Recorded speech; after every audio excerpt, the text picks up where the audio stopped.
Ahora sí. Bueno, buenas tardes con todos. Bienvenidos. Hoy día, viernes 25 de marzo del 2022, daremos inicio a la sustentación de nuestro alumno, Alberto Rosell. Le cedo la palabra a quien preside hoy, la doctora Carolina Rodríguez. Muchas gracias. Muchas gracias, muy buenas tardes. El día de hoy estamos reunidos entonces para escuchar la presentación de la tesis del alumno Alberto Orlando Rosell Obando, titulada ¿Cuál es el alcance del elemento patrocinio en el delito previsto en el artículo 385 del Código Penal? La dinámica que vamos a seguir es la siguiente. Alberto, vas a poder presentar tu trabajo aproximadamente por 20 minutos, luego de lo cual el profesor Héctor Rojas, quien es tu tutor, tu asesor, va seguramente a realizar algún comentario o pregunta. A continuación seguirá la profesora Rochi Bendezú y finalmente yo. Luego de ello vamos a deliberar y finalmente seguramente tendrás una respuesta, esperemos, más que positiva. Así que, Alberto, cuando gustes, puedes empezar, por favor. Muy bien. Muchas gracias, señores miembros del jurado. Como bien lo dijo la señorita presidenta, el tema de la presente tesis ha sido formulado a manera de pregunta.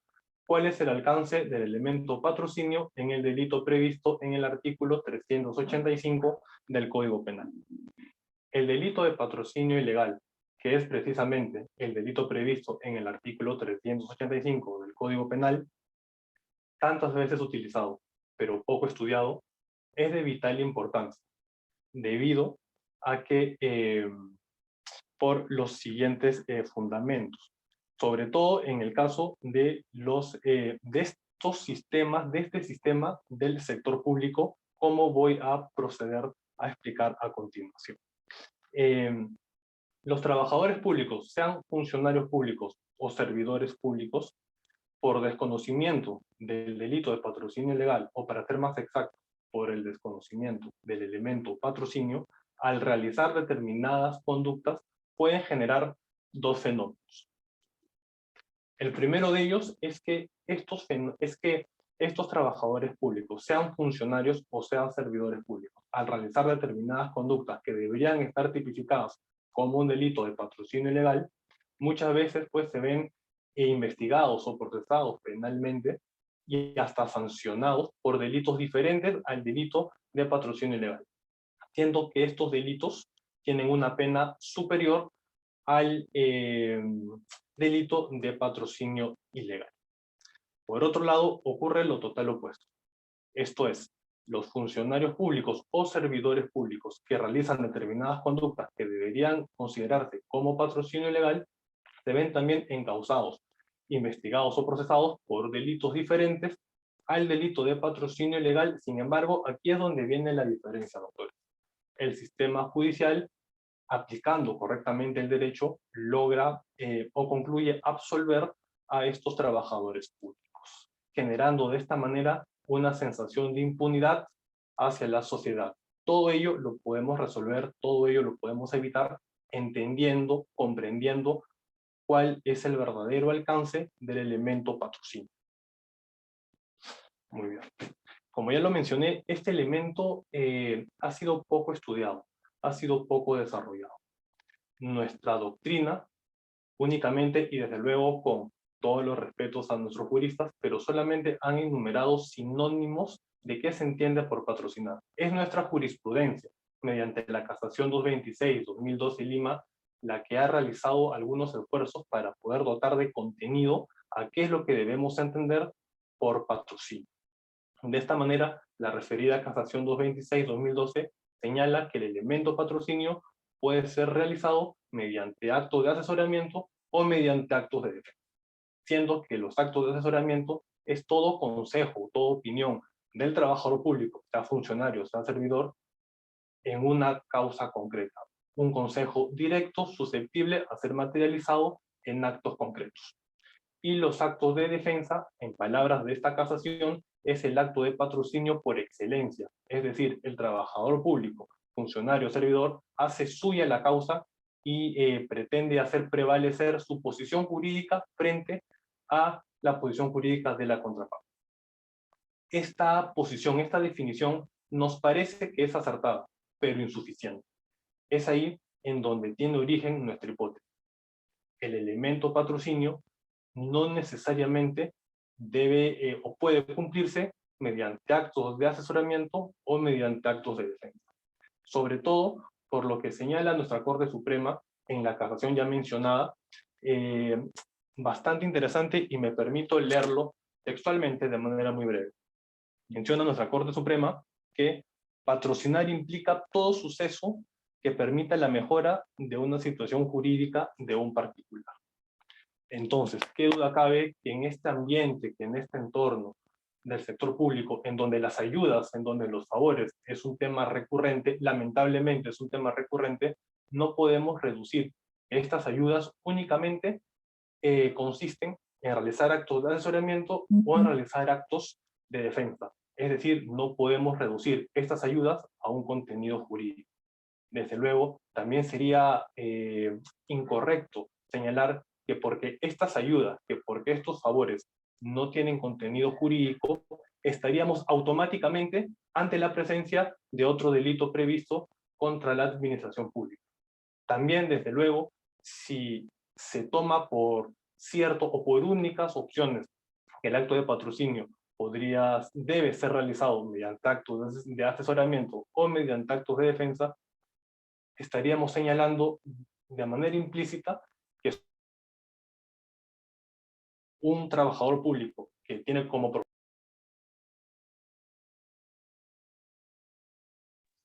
Disculpa, Alberto, se te ha muteado.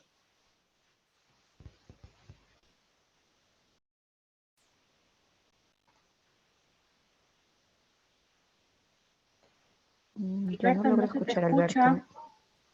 Yo tampoco le oigo. Ahora. Alberto, Sí. disculpa, por unos breves minutos se te fue tu audio. Ya no sé si se me escucha bien. Ahora sí.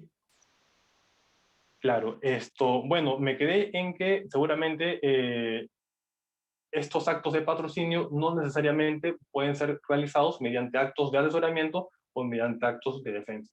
Como bien lo señala esta casación, ¿no? Patrocinar implica todo suceso que permita la mejora de una situación jurídica de un particular. Entonces, también si entendemos que estos son los únicos actos por el cual un funcionario público o servidor público puede realizar un patrocinio legal, estaríamos dejando de lado aquellos funcionarios públicos o servidores públicos que, a pesar de que no tienen los conocimientos jurídicos correspondientes, no pueden realizar un delito de patrocinio legal. Desde luego que también pueden salvaguardar los intereses de un particular, ciertamente cumpliéndose algunos filtros, presupuestos o requisitos que se van a ver más adelante y que han sido desarrollados también en la presente tesis.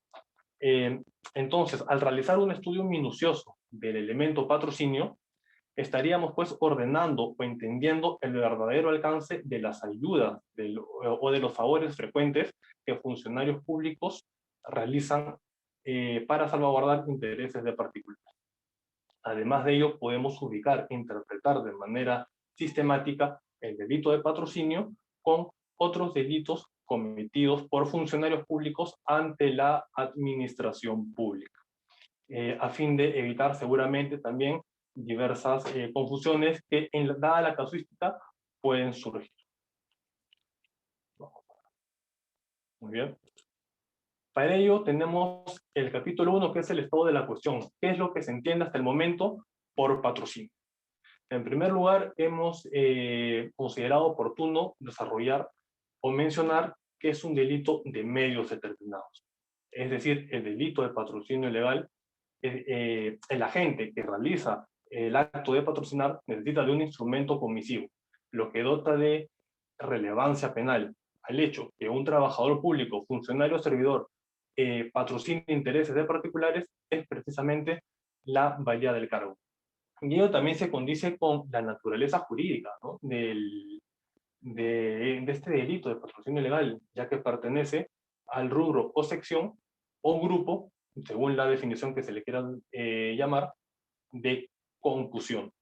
También podríamos decir, y esta es una opinión bastante personal, que dado estos medios determinados, dada la redacción típica, dada la naturaleza de este delito, podríamos decir que nos encontramos también ante un delito de propia mano. Situación interesante para un posible posterior análisis. Bien, también hemos desarrollado en este capítulo 1 lo que se entiende por patrocinado. Como ya lo mencioné, realizar actos de asesoramiento o actos de defensa, según a la luz de la casación 226-2012. Pero también hemos desarrollado la gestión de intereses, es decir, lo concerniente a la ley de la gestión de intereses o mal llamada ley del lobby. Es decir, si por patrocinar intereses o por patrocinio se entiende todo suceso que permite la mejora de una situación jurídica, y si sostenemos que no necesariamente esta mejora puede ser realizando actos de contenido jurídico, sea asesoramiento, sea defensa, evidentemente esta gestión de intereses es un buen punto de partida para poder comprender ello y para poder corroborar de cierta manera la hipótesis planteada. Luego hemos realizado una interpretación sistemática del delito de patrocinio ilegal con otros delitos cometidos por funcionarios públicos ante la administración pública. Desde luego que no hemos hecho una interpretación con todos los delitos, sino con los delitos, en primer lugar, más semejantes, que suelen confundirse, y sobre todo, estos delitos tienen un bien jurídico específico bajo esta clasificación, ¿no?, de bien jurídico genérico y específico, iguales o bastante semejantes al bien jurídico específico del delito de patrocinio ilegal. Ciertamente, como hay poco estudio en relación al que se entiende por patrocinio, se ha considerado hacer una interpretación en negativo. Es decir, considero que sería un muy buen punto de partida entender cuál es el alcance de estos delitos que se parecen o que podrían parecerse al patrocinio ilegal, para así dotar de autonomía a el delito en análisis. Bien. En cuanto al segundo capítulo, es nuestro marco teórico y no podemos dejar de analizar desde luego el bien jurídico protegido. ¿Qué es lo que el delito de patrocinio ilegal pretende proteger? Aquí, a ver, voy a dar una de las diapositivas. Primero, evidentemente, el bien jurídico en los delitos contra la administración pública. Siempre es bueno desarrollar o mencionar cuál es la posición de la doctrina dominante, de la doctrina mayoritaria, ¿no? Se señala que el bien jurídico genérico o bien jurídico categorial es el correcto funcionamiento de la administración pública, y el bien jurídico específico varía de acuerdo a los tipos penales ya en específico, ¿no? En cuanto al delito de patrocinio ilegal, se señalan que son tres, pero tres son básicamente los mismos. Se reduce entonces, como bien diría el profesor Fidel Rojas Vargas, que el bien jurídico específico que se afecta es el principio de igualdad de armas ante la administración pública. Y aquí tenemos un problema, en mi opinión, debido a que algunos delitos cometidos por funcionarios públicos ante la administración pública tienen bienes jurídicos idénticos o bastante semejantes. Entonces, la pregunta que nos estamos haciendo es si nosotros realmente estamos identificando el bien jurídico, o si es que únicamente estamos memorizando lo que algunos autores han podido desarrollar. Entonces, lo que se propone es que el bien jurídico que realmente protege el delito de patrocinio ilegal es el sistema administrativo de defensa jurídica del Estado, ya que este concepto engloba en cierta manera los elementos constitutivos del delito de patrocinio ilegal. También hemos desarrollado el principio de, aquí está, el principio de subsidiariedad, ya, hemos desarrollado evidentemente el principio de subsidiariedad debido a que es una justificación o la razón de ser del delito de patrocinio ilegal en el ordenamiento penal, debido a que la ley orgánica del Poder Judicial o la ley de la carrera fiscal establece como sanción administrativa el hecho de que un funcionario público, un juez o un fiscal, pueda defender intereses de particulares. Lo que dota, reitero, de relevancia penal es precisamente la valía del cargo, y ello es lo que no ha sido desarrollado por esta normativa administrativa. Y también lo concerniente a la aplicación de la analogía y mala parte, que como bien mencioné aquí, no se ha visto hasta el momento superada, ya que existen conductas de determinados funcionarios o servidores públicos que los operadores jurídicos, al no encontrar respuesta, fuerzan, ¿no?, estos supuestos y les aplican las consecuencias de otro delito, generalmente el delito de tráfico de influencias, por poner un ejemplo. Situación que, desde nuestro punto de vista, es totalmente errado. Bien. Finalmente, el capítulo 3 es nuestra toma de postura. Se debe de entender nuevamente que es un delito de medios determinados, es de naturaleza de concusión, por ello es que se debe precisar lo que es valerse del cargo. El uso desmedido y abusivo de la condición de funcionario o servidor público.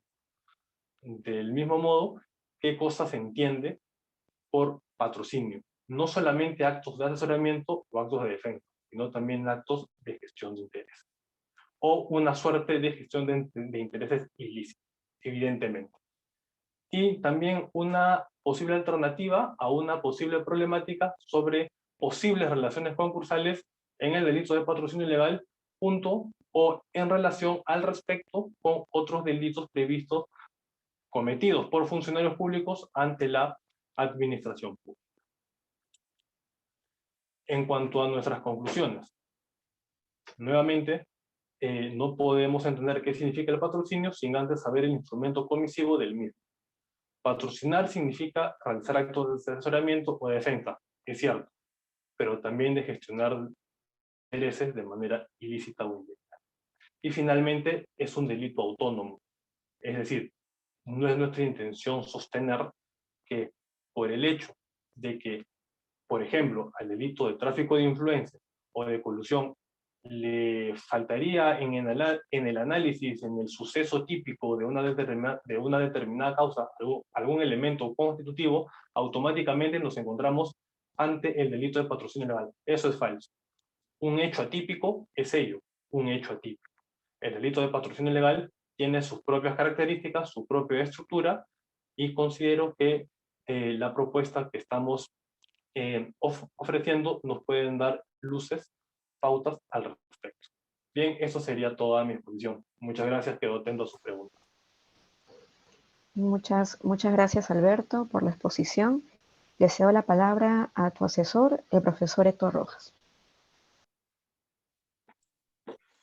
Muchísimas gracias, señorita presidenta. Muchísimas gracias y buenas tardes también a todos, a todas las integrantes del jurado, a Alberto, nuestro expositor, y a las personas que están presentes también.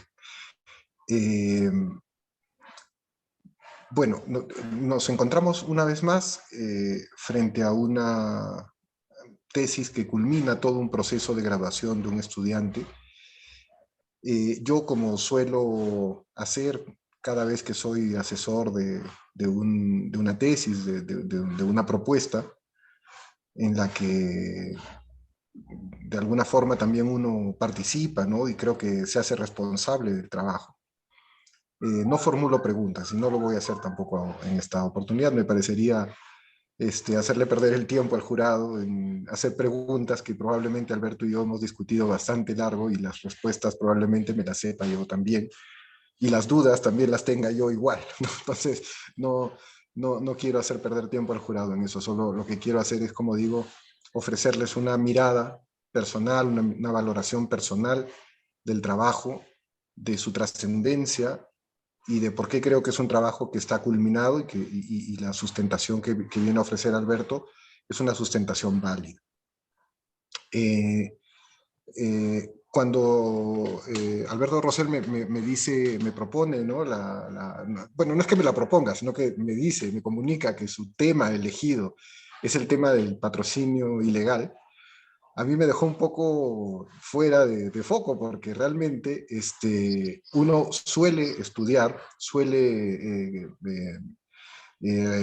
abocarse, ¿no?, al estudio de delitos como que uno podría decir que son más clásicos, ¿no?, más nucleares dentro de los delitos contra la administración pública, ¿no? La colusión, el peculado, el tráfico de influencias, que es todo un clásico entre nosotros, ¿no? Pero de verdad que en el patrocinio ilegal era la primera vez que alguien me proponía hacer un trabajo sobre el tema, sobre la materia.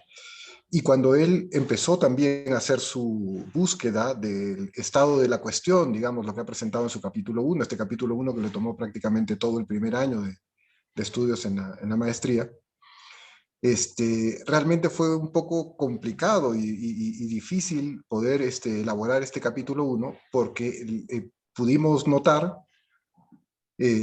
la ausencia, el vacío que hay en el desarrollo doctrinario, jurisprudencial y lo escueto que resulta el Código Penal para entender lo que es o para definir esta idea de patrocinio, ¿no?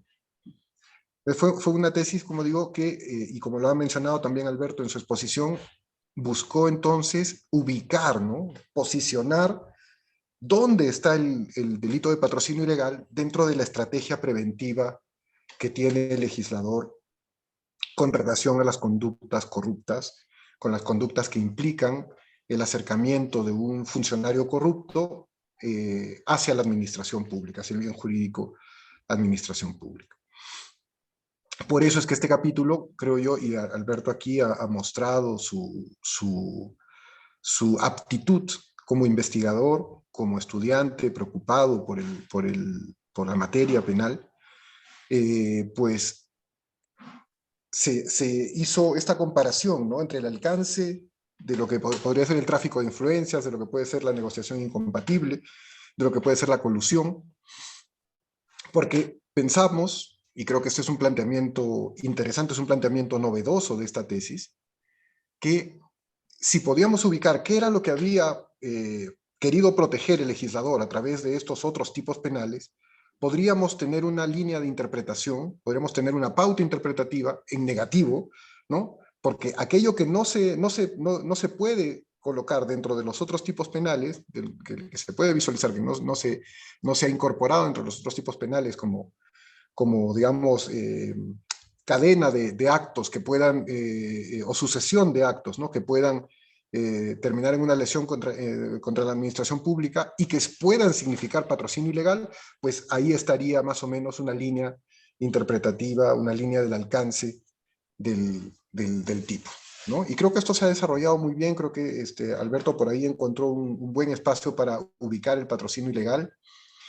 Creo que el capítulo 2, donde se han desarrollado las bases teóricas de la propuesta final que él tiene en el capítulo 3, es un capítulo también donde él ha podido profundizar, donde hemos discutido mucho también en cuanto a la cuestión esta de la diferenciación entre estos bienes, lo que le denomina la doctrina. Yo sigo en la incertidumbre hasta el día de hoy de por qué la doctrina sigue aferrándose a esta distinción entre bienes jurídicos genéricos, categoriales, ¿no?, y bienes jurídicos específicos en los delitos contra la administración pública. No entiendo por qué se hace esa diferenciación. Y creo que Alberto también ha podido profundizar ahí, ha estudiado el tema, ha tomado una postura y ha propuesto el alcance y el entendimiento de lo que viene a ser el objeto protegido por el delito de patrocinio ilegal. Y con estas dos herramientas, con un problema bien identificado en el capítulo 2, perdón, en el capítulo 1, con un marco teórico que principalmente se asienta en la definición, en la ubicación de un bien jurídico que permita darle racionalidad al sentido del tipo, pues la propuesta aterriza en el capítulo 3 con una toma de postura, creo yo, que resulta novedosa, que resulta valiente también, porque es verdad que donde no hay nada dicho, o muy poco dicho, el lanzarse a la piscina, a tomar postura y asumir la responsabilidad, ¿no?, de defender una propuesta, pues es bastante positivo, ¿no? Y creo que las tesis de maestría a veces olvidan eso, ¿no? Olvidan que también son un acto de creación humana, también son un acto de creatividad, ¿no? De puesta en práctica de la inteligencia, de la perspicacia y también de, como digo, de la valentía. Así que nuevamente, Alberto, mis felicitaciones por la culminación de tu trabajo. Además, lo has hecho muy rápido, cosa poco usual en las tesis de maestría también, que se hagan dentro del tiempo de los estudios de maestría. Y espero que los mejores éxitos para ti y que el jurado, ya obviamente, esta es mi valoración personal, obviamente yo, como digo, me siento parte de la elaboración de la tesis, pero dejo en consideración de mis colegas las preguntas y las observaciones que tuvieran a bien hacer. Muchísimas gracias. Muchas gracias, Héctor. Bien, continuamos entonces. Rochi, por favor, te escuchamos. Hola, buenas tardes con todas y todos los presentes. Primero, bueno, agradecerles a tanto a la universidad como a todos los organizadores para poder reunirnos el día de hoy, estar disfrutando esta tarde, escuchando lo que nos encanta, que es el derecho penal, sobre todo también tener la ocasión para ver después de mucho tiempo a colegas muy queridos, así que es el gusto siempre siempre va a ser doble en este tipo de ocasiones. Bueno, también, Alberto, felicitarte. Ya llegar a presentar la tesis, llegar a culminar un trabajo de investigación es siempre, siempre un logro. Y ya de eso debes sentirte bastante contento y satisfecho con el trabajo que has hecho.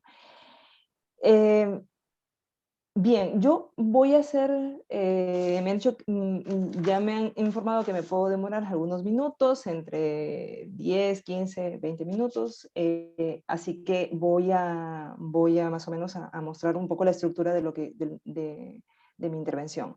Bueno, antes que nada, el tema muy bien elegido.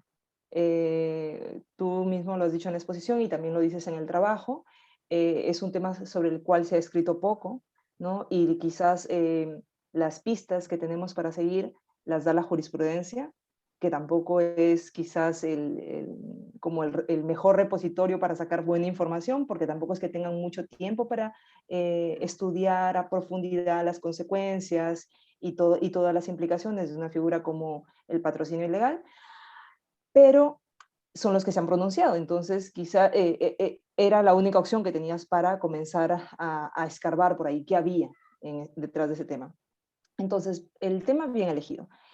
La estructura de lo que voy a decir va por cuestiones, primero quisiera decir un par de cuestiones formales que he visto en el trabajo, siempre de cara a mejorar el trabajo, de cara a que puedas afinar algunas cuestiones de formalidad. Son muy pocas, pero sí me gustaría decírtelas para que puedas, de cara a la publicación, para que esto te quede mucho mejor de lo que ya está. Luego, las segundas consideraciones son de contenido, son cuestiones materiales, y finalmente un par de preguntas que me han quedado allí como unas dudas cuando leí el texto. Entonces, por ejemplo, comienzo con las cuestiones formales. En algún momento, creo que está en la página 4 y en la página 31, hay alguna, esto no es preferencia, de redacción, sino que posiblemente sea un error. Utiliza las expresiones en relación al y en relación a. Entonces yo te animo allí que las modifiques y utilices las expresiones en relación con o con relación a, que son las expresiones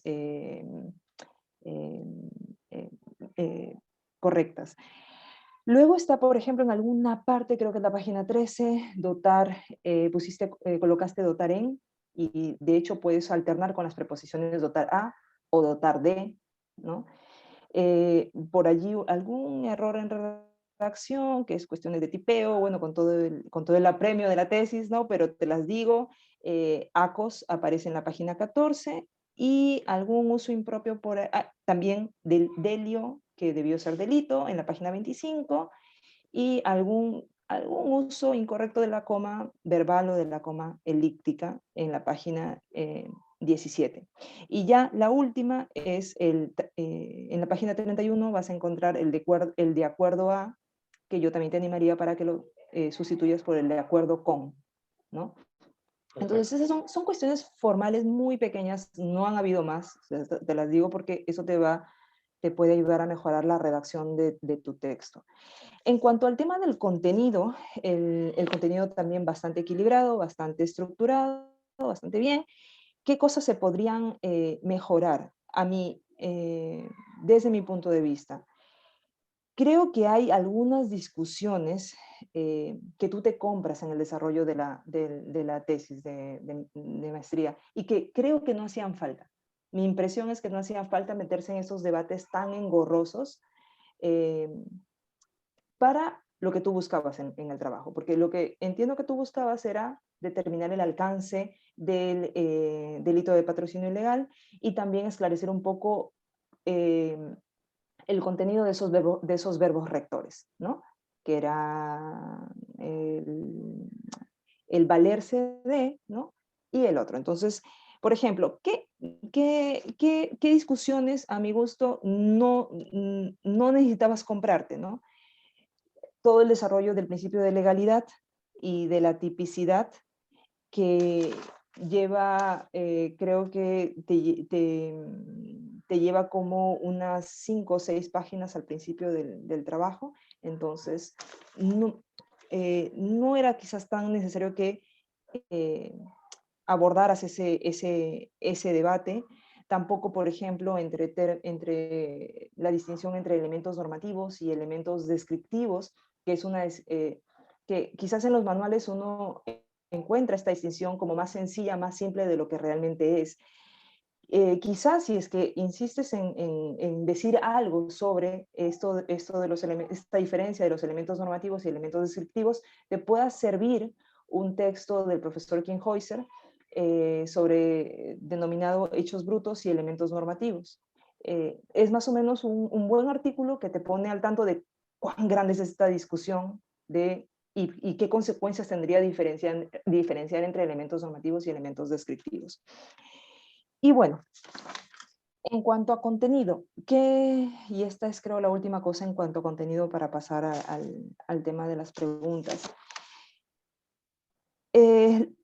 Lo que te mencionaba acerca de las discusiones que te has comprado, me parece innecesariamente, habría sido un tiempo muy provechoso si es que este tiempo lo hubieras dedicado más a una parte de la que quiero saber más. O sea, es una parte con la que el texto me deja con ganas de leer más sobre eso. Y es que las distinciones entre asesorar, defender y simple gestión de intereses, son distinciones que necesariamente deberías desarrollar un poco más. O sea, el lector se queda con ganas de ver casos prácticos, de ver todos los tipos de asesoramientos entran en juego o no.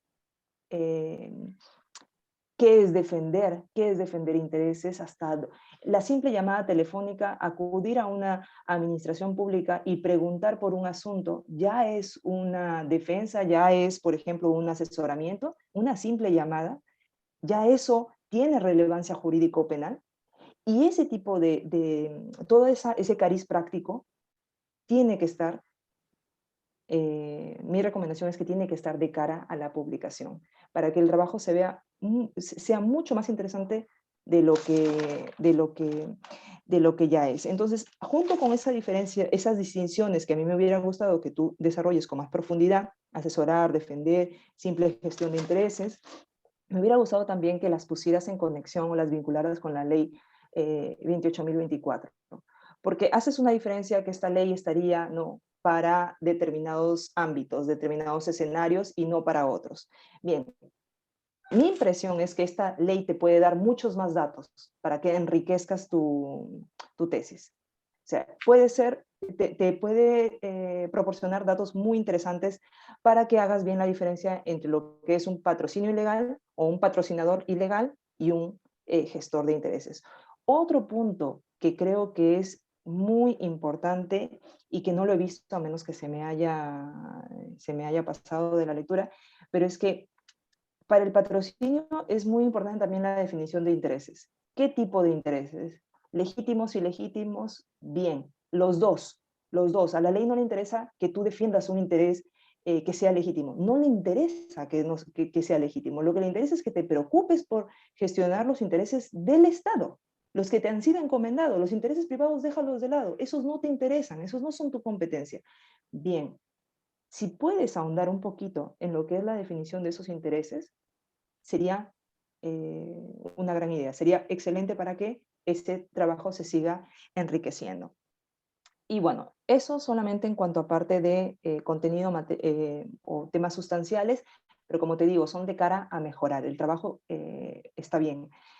Y en cuanto a preguntas, en la página 28 de la tesis, tú introduces una distinción entre actos contrarios a las obligaciones y actos en violación de las obligaciones. Yo quería que aquí me explicaras un poco más, quizás al finalizar luego la intervención de Carolina, y así tienes un poco de tiempo para ir pensando en las respuestas, ¿no? O quizás también lo que Carolina pregunte vaya conectado, entonces quizás puedas unir nuestras preguntas, pero ¿cuál es la diferencia? O finalmente, ¿cuál es el rendimiento que sacas a esta diferencia que tú haces en la página 28 entre actos contrarios a las obligaciones y actos en violación de las obligaciones? ¿Qué rendimiento tiene esa distinción para la aplicación e interpretación del delito de patrocinio ilegal? Y bueno, una cosa que te lo he apuntado como un aspecto material, pero que me gustaría quizás que ahondaras en el momento de tu réplica o de tu intervención, es diferencias entre asesoramiento y defensa, ¿no? Yo te preguntaba por allí, una simple reunión, una entrevista, una llamada, ya podrían calificar, ya tendrían esa aptitud para para subsumirse dentro del delito de patrocinio ilegal. Y bueno, por mi parte, eso es todo y muchas gracias por permitirme leer este trabajo. Muchísimas gracias, Rochi, por el análisis bastante sesudo de la tesis. Alberto, ¿deseas responder ahora o prefieres escuchar todas las preguntas y resolver en conjunto? Tú me dices. Podría responder ahora, si lo desea, sí. No hay ningún Ya, problema. entonces vamos con ello para que quizás no se cargue todo hacia el final. ¿Sí? Te escuchamos. Perfecto. Bien. En relación a la pregunta, la diferencia entre contrario a las obligaciones y en violación a las obligaciones. Perfecto.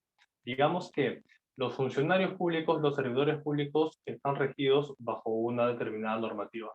Un ROF, un MOF, una ley orgánica, una ley de la carrera. Perfecto. Entonces, en esta ley, en esta normativa, ¿no? Taxativamente podríamos encontrar cuáles son las obligaciones, cuáles son las funciones de un determinado trabajador. Si este trabajador público, conociendo de cuáles son sus obligaciones o cuáles son sus funciones específicas, no las realiza, estaríamos o realiza una conducta que claramente se ve reñida a esta clasificación, a esta lista, números clausus, números apertus, dependiendo, estaríamos ante un acto en violación de las obligaciones. Sin embargo, si es que un trabajador público, funcionario o servidor, realiza una conducta que no está contemplado dentro de su normativa, sea un ROF, un MOF, una ley orgánica, estaríamos únicamente ante un acto contrario a las obligaciones. Son dos temas, ¿no? Que se pueden confundir, pero que en mi opinión es necesario diferenciar. ¿Y por qué es necesario diferenciar? Por la ubicación con el delito de cohecho. ¿Qué sucede con el delito de cohecho, por ejemplo?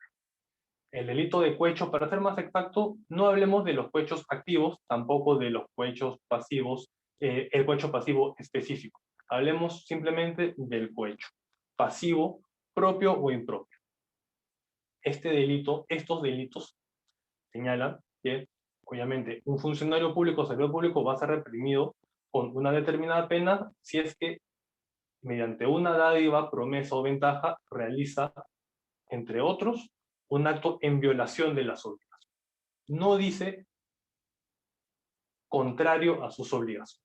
Entonces, evidentemente, un funcionario público que realiza un acto de patrocinio ilegal, claramente está realizando un acto contrario a las obligaciones. ¿Qué sucedería si es que equiparamos, que es lo mismo? Estaríamos entendiendo entonces que un funcionario público que realiza un acto de patrocinio ilegal y este patrocinio ilegal es remunerado, sea por una dádiva, sea por una promesa o por cualquier otra ventaja, entonces estaríamos ante el delito de cohecho. Y ello no es así. Un patrocinio ilegal puede ser remunerado, puede ser no remunerado. Pero aquí el kit del asunto, el tema principal es saber diferenciar en violación a sus obligaciones o, como dice el Código Penal, como consecuencia de haber faltado a sus obligaciones, y otro tema es contrario a sus obligaciones. Ciertamente, un funcionario público que patrocina intereses de particulares está realizando un acto contrario a sus obligaciones.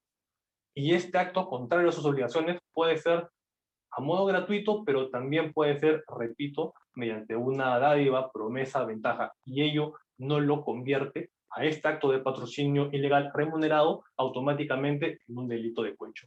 Básicamente, esa sería la utilidad. Y en relación a una simple llamada, podría calificar como patrocinio. Ese es un tema bastante interesante. Bien. Yo considero que dependiendo si es que en una llamada o en una reunión podemos apreciar los elementos constitutivos, por ejemplo. Siempre con los ejemplos podemos entender muy bien los casos. Y a manera de ejemplos académicos, evidentemente. Tenemos el caso de un funcionario público, poniéndonos ejemplo, de un fiscal superior, que llama a un fiscal provincial y mediante cómo empieza esta comunicación, ¿no? Primero no lo llama el fiscal superior, sino llama la secretaria de este fiscal superior a este fiscal provincial, le dice, se presenta la secretaria como secretaria del fiscal superior, que este fiscal superior quiere hablar con el fiscal provincial, y al momento de pasar la llamada, se escucha también hasta una pequeña música, una pequeña cancioncita, en donde se evidencia que evidentemente se está llamando del despacho superior. Contesta el fiscal provincial y este fiscal superior dice, por ejemplo, ¿no?, de que hay una determinada causa que se está demorando un poco. Que, bueno, ¿qué pasaría? No, ¿qué pasaría? Que sería bueno que se le dé trámite a esto, que pueda no presionar a sus trabajadores para que esto pueda salir rápido. Obviamente ello en beneficio de un particular. Evidentemente, no estamos ante un delito de tráfico de influencia, no estamos ante ningún otro delito. Considero que en este caso podríamos estar o estaríamos ante un delito de patrocinio ilegal. Ahora, la discusión de que si estos actos deben ser sancionados penalmente, eso es un tema diferente. Recordemos cuáles son los antecedentes del delito de patrocinio ilegal. El Código Penal de Brasil conoce a este delito como advocación administrativa ilícita. Es decir, tiene un fuerte componente administrativo. No hay quienes pueden sostener que estos actos, seguramente contrarios a la ética de la carrera, ¿no?, de los profesionales que se encuentran en el sector público, suficiente es con aplicar una sanción de carácter administrativo. Sin embargo, el legislador lo ha considerado así y por ello es necesario realizar este análisis. No sé si con eso quedan satisfechas las preguntas. Rochi. Sí, muchas gracias, Alberto. Está muteado. Bueno, está bien. Bueno, muchas gracias, Rochi, por las preguntas, nuevamente, por el análisis tan paciente que has hecho y profundo de la tesis. También a Alberto por las respuestas. Yo me uno a las felicitaciones por la exposición, por el trabajo que ya se han señalado. Es un trabajo con una temática novedosa, con una temática además difícil. Difícil porque yo en particular, y esto es una opinión, como quien dice opinión personal, no tenemos por qué compartirla, pero cuando yo reviso tu tesis, más bien me dio la impresión de que se estaba forzando mucho salvar el tipo penal. Me dio esa impresión, ¿no? Más bien yo decía, si yo hubiera sido Alberto, creo que hubiera optado por simplemente decir que este tipo está un poco de más, pero ya te digo, esto es probablemente porque tengo un sentido medio abolicionista, así que no tenemos por qué compartir las cosas en esa línea.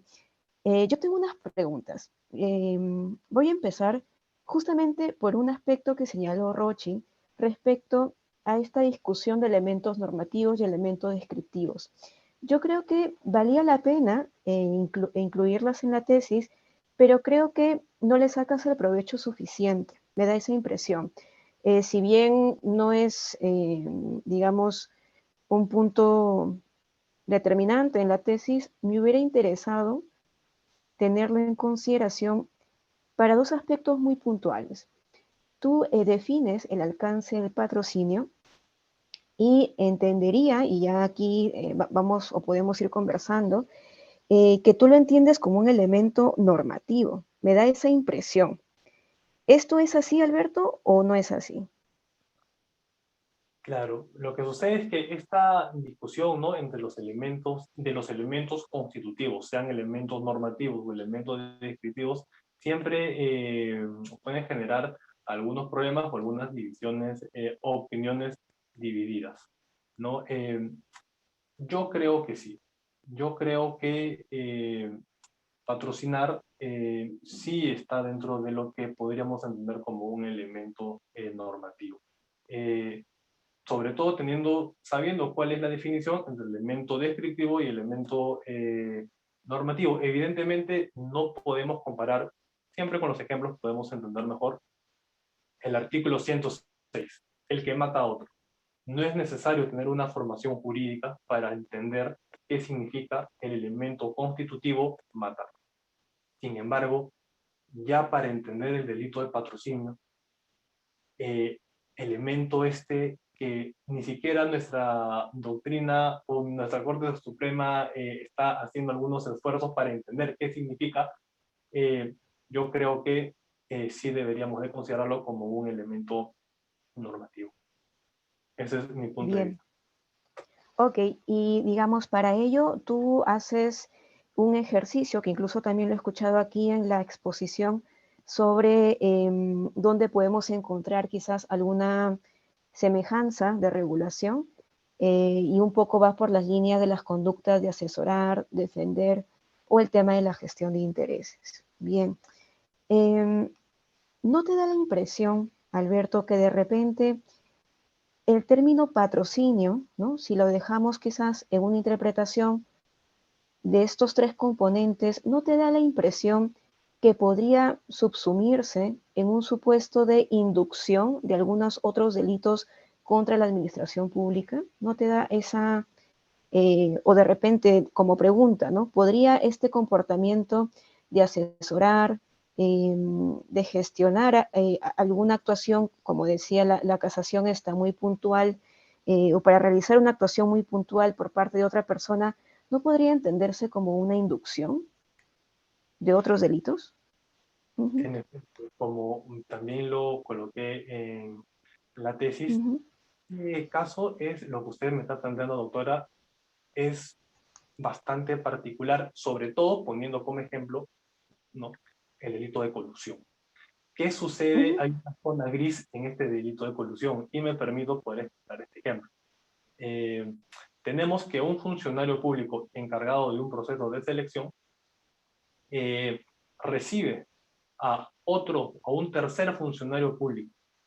Y este otro tercer funcionario público es quien quiere salvaguardar los intereses de un particular. Entonces, este tercer funcionario público segundo funcionario público le dice al funcionario encargado del proceso de selección: por favor, sabes que yo soy tu superior, me vas a hacer caso o me des algunos favores, concértate,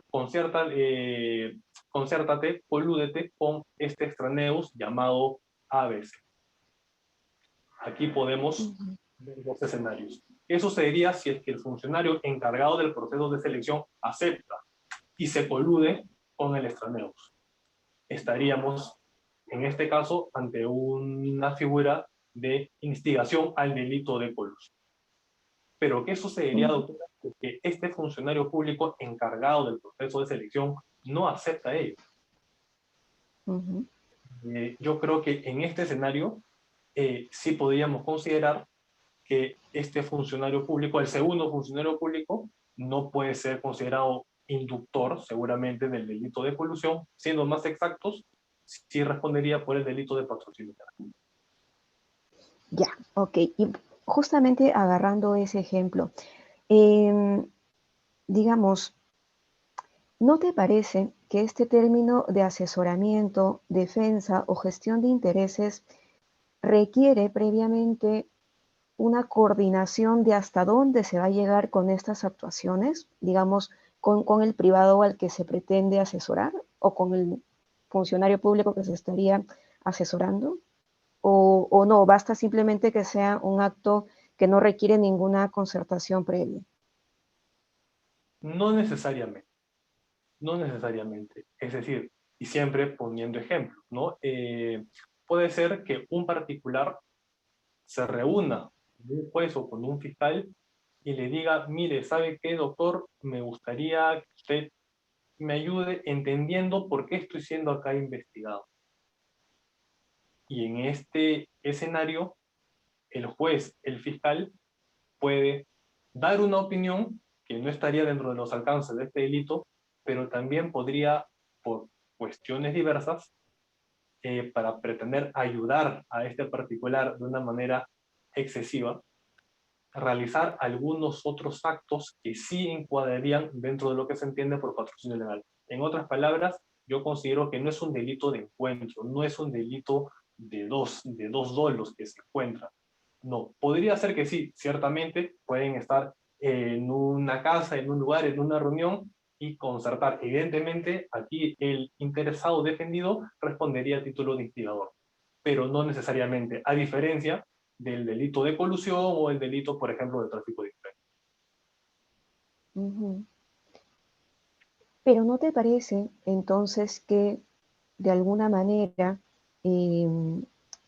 este denominado por ti extraneus quedaría un poco, digamos, un tanto forzado, ¿no? A lo que eventualmente pueda hacer el funcionario público que realiza o estaría realizando algún acto ilícito bajo una aparente asesoría? ¿Y por qué te lo digo? Porque me da la impresión que este término, cuando yo te preguntaba, ¿no?, si es un elemento normativo del tipo, el tema del patrocinio, por ejemplo, a mí me hace recordar, por ejemplo, estos códigos de éticas que tenemos los abogados, ¿no? Que claro, yo sé que probablemente no es el mejor ejemplo, pero siempre nos referimos, digamos, a una defensa de intereses escuchando lo que tiene que decirme esta persona a quien yo voy a defender o a prestar auxilio. Entonces, cuando estaba leyendo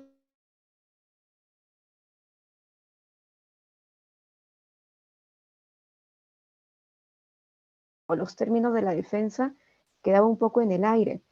No sé si ahí me podrías ayudar con eso. O sea, parece que el funcionario público que estaría defendiendo podría incluso vincular, ¿no?, en plan de defensa o de asesoría a su propia, a este funcionario público que estaría prestando su auxilio.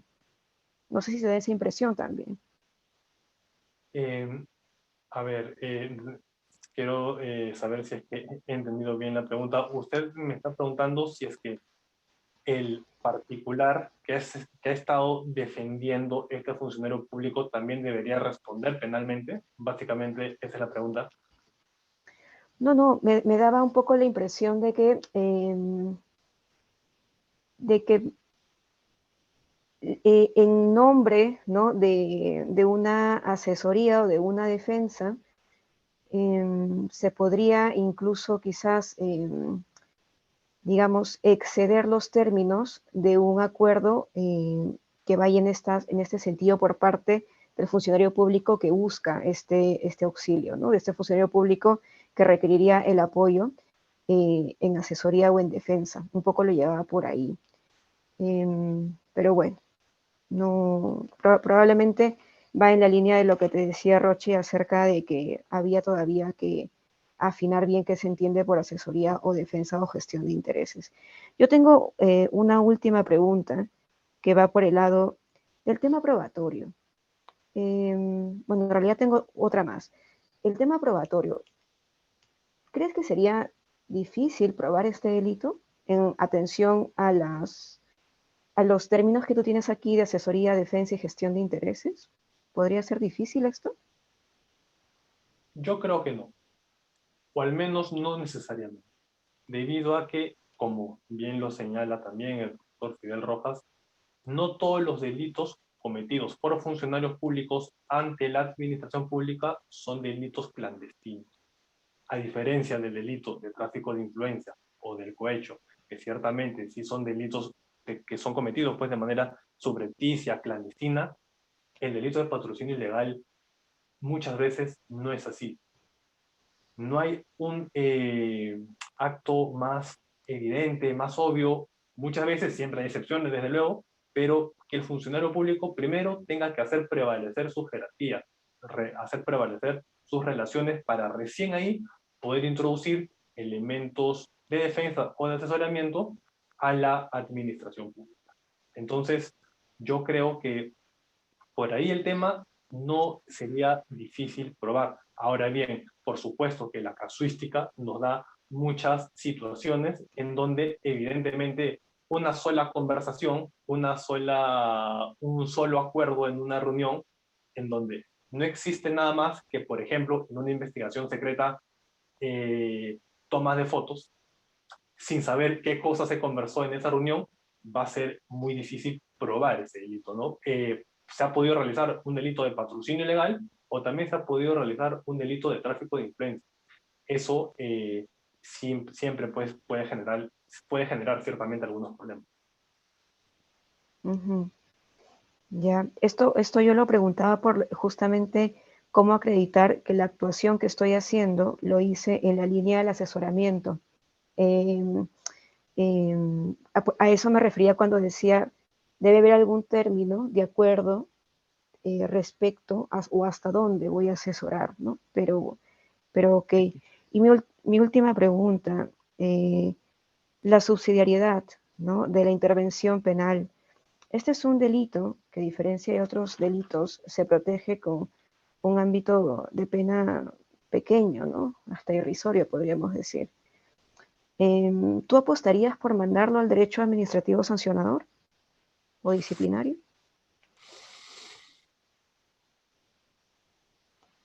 Es una pregunta bastante subjetiva y claro, acá no hay, depende ya ¿no?, de la línea que cada uno siga. Esto, ciertamente, Y en la línea de lo subjetivo, ¿tú qué opinas? ciertamente sí, en verdad no podemos criminalizar todas las cosas.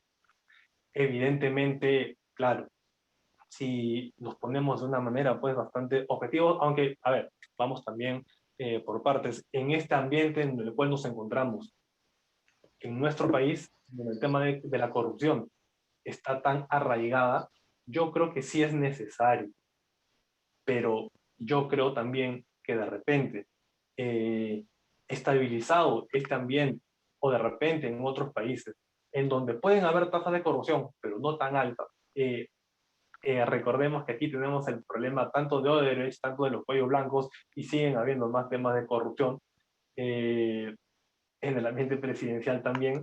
Yo creo que lamentablemente sí es necesario este delito, pero como opinión personal, eh, yo creo que sí es posible que este delito vaya únicamente al ámbito administrativo, en situaciones normales.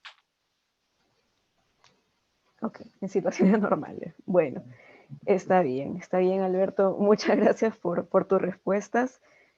Bueno, no sé si Rochi o Héctor quieren añadir alguna pregunta más. A mí me gustaría decir algo, no sé si Claro que sí. puedo, o Héctor. Sí, sí, ahora tú misma. Ahora Yo es, sí no, así que adelante, Rochi, por favor, que además... ahora es tu oportunidad, sí. porque ya, si no, es que mencionaste algo, Carolina, y estaba pensando un poco en en las respuestas que me había dado también Alberto, y bueno, no es tanto una pregunta, es más bien una consideración por si es que te puede ser útil en el futuro, ¿no? Porque Carolina retomó el tema de los elementos normativos y los elementos descriptivos, y yo te había mencionado ya que uno encuentra los elementos normativos y descriptivos dentro de los manuales a por doquier, ¿no? Está allí siempre, ¿no? Es súper fácil los elementos normativos y descriptivos, ¿no? Descriptivo es mesa, descriptivo es ganado, ¿no? Entonces, el descriptivo es caballo, ¿no? Entonces uno dice, bien, ya. Pero de hecho, en la lectura que yo te recomendaba, estaba tratando de hacer memoria un poco, uno dice, descriptivo, de hecho los elementos descriptivos del Código Penal intentan describir, porque cuando uno intenta describir, apunta a decir cómo es el mundo, así describe uno, no, esto es así. Pero cuando los elementos descriptivos uno ve, lo que realmente intentan hacer es establecer condiciones. Es decir, si tú sustraes o hurtas ganado en este ganado, esto es para mi ganado. No te estoy definiendo cómo es el ganado. Por lo tanto, esa distinción eh, es como peligrosa, porque los elementos descriptivos no describen nada, no dicen cómo es el mundo, simplemente establecen condiciones. Y los elementos valorativos, sí, por allí dice, son valoraciones. Bien, pero el lenguaje también está cargado de valoraciones. Y es muy complicado hacer, hasta el final no sabemos si esa distinción que la introdujeron hace muchos años penalistas nos sirve para clarificar o nos sirve para enredarnos. ¿No? Me pusiste esta diferencia y ahora me complicas la vida con esta diferencia que no me sirve de nada. Entonces, te lo digo para que lo tengas en cuenta porque a veces es una discusión mucho más engorrosa de lo que uno piensa y que al final no aporta demasiado. Y también quería retomar algo que dijo Carolina porque me pareció sumamente interesante. A mí se me quedó allí en el mundo de las ideas y no logré decirlo. Pero yo creo que este artículo, que ahora mismo tiene una pena muy reducida, muy leve quizás, ¿no? Una cosa de nada, parece que en el futuro va a adquirir un protagonismo mayor, porque en el código, en el proyecto del nuevo Código Penal, que creo que es el proyecto del 2015, la pena va hasta 6 años. Entonces, puede adquirir en el futuro mucha popularidad y y tener mayor protagonismo. Entonces, quizás sea, insistirte en eso, quizás sea muy importante que vayas esclareciendo, vayas haciendo hilando más fino en las diferencias de defender, patrocinar, asesorar, gestionar intereses, porque todo esto se vincula un poco con influir. ¿Quién influye? ¿No? Constantemente la pasamos influyendo, simplemente con nuestras formas, con nuestro lenguaje, con nuestro modo de ser, influimos en otras personas. Entonces, una persona puede sentirse en cierta forma que alguien ha gestionado los intereses de otra simplemente porque escuchó una palabra, porque la otra persona preguntó algo, y esto es muy importante saber en qué momento o hasta dónde va a ser el alcance de esta conducta típica, teniendo en cuenta los principios del derecho penal. Carolina hablaba de una de las manifestaciones del principio de última ratio, principio de fragmentariedad. Sí, es muy importante que en la interpretación que tú hagas consideres hasta dónde podría llegar el alcance. Y ya lo has ido haciendo, pero quizás, como te decía, ahondar un poco más. Y bueno, solo eso. Gracias. Muy bien, muchas gracias. Bueno, nosotros hemos entonces, los miembros del jurado, hemos terminado de hacer nuestras preguntas y podemos pasar a deliberar. Muchísimas gracias. Ok, un momentito, por favor, los paso a la sala del jurado. Gracias. Gracias.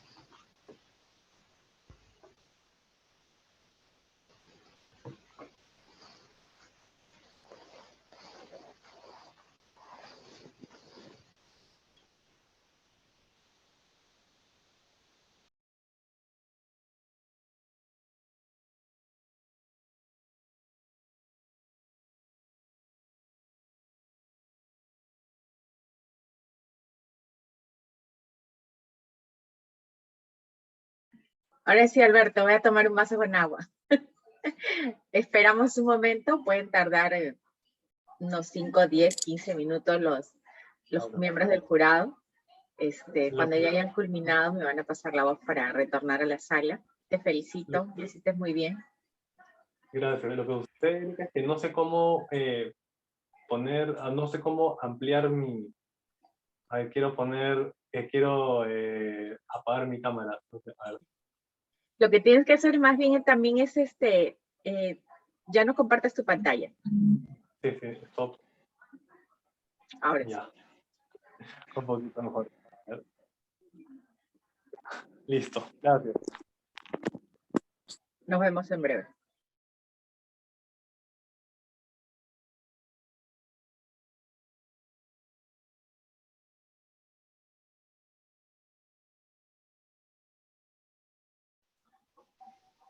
Ahora sí, gracias. Bien. Bueno.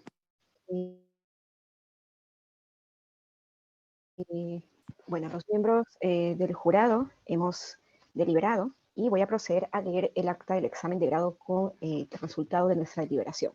Bueno, los suscritos miembros del jurado, profesor Héctor Rojas Rodríguez, profesora Rochi Bendezú, que hemos sido designados además por el decano de la Escuela de Posgrado, y luego de haber escuchado la sustentación de Alberto Orlando Rosell Obando, quien, cumpliendo además las disposiciones vigentes, hemos decidido aprobar a Alberto Orlando Rosell Obando por unanimidad con el calificativo de sobresaliente. Así que le extendemos las felicitaciones del caso y a continuación doy paso a la profesora Rochi Bendezú, que seguramente va a dar una recomendación muy interesante, y con posterioridad al asesor Héctor Rojas, a quien de por sí ya le voy adelantando las felicitaciones por la asesoría. Muchas gracias. Rochi, te escuchamos. Bien, Alberto, nuevamente, felicidades por el grado, y solamente insistir un poco en lo que ya te he mencionado en mi intervención anterior. El trabajo es interesante, se lee bien, las pequeñas fallas formales son contadas, entonces habría allí que pulir algunas cosas, pero sí profundizar en esa diferenciación, y en la diferenciación que también hemos coincidido con Carolina, sobre asesoramiento, defensa, y además que, por ejemplo, esto lo vincules bastante con casos prácticos. Tú has mencionado en tu intervención de manera con bastante solvencia casos prácticos. Pues esos casos prácticos introdúcelos en la tesis, ¿no? Y hila un poco más. Quizás también sea interesante que sí lo has desarrollado en la tesis, pero yo te diría, sácale un poco más de rendimiento a la ley 28024. Para que puedas hacer esa diferencia, porque al margen de los marcos, que son distintos, tú ahí estableces, ¿no? Este sería el marco del patrimonio ilegal y este sería el marco del gestor de intereses, ¿no? Muy al margen de eso, de hecho, la estructura es común, es la misma estructura de fondo.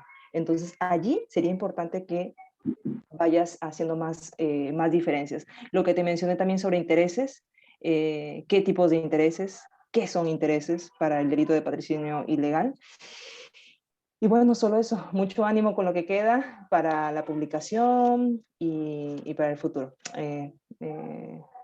Felicidades. Muchas gracias. Héctor, te escuchamos.